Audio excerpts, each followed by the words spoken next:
రాసుకున్నాం. sec 90 - θ = cosec θ. ఇప్పుడు cosec ని sec లాగా మారుద్దాం.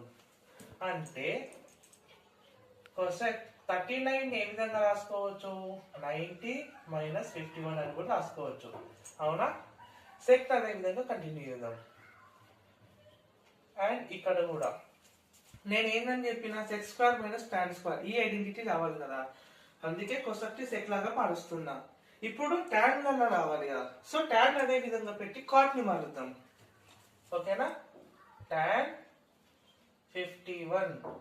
ఇప్పుడు మనం tan లో రావాలి ఇదంతా, కాబట్టి cot ని tan లాగా మారుద్దాం. cot ని ఏ విధంగా రాసుకోవచ్చు? 90 - 51. ఓకేనా? ఇప్పుడు cosec 90 - θ ని మనం ఏమని రాసుకోవచ్చు? sec θ. అంటే cosec 90 - 51 ఏమైతుంది? sec 51 into sec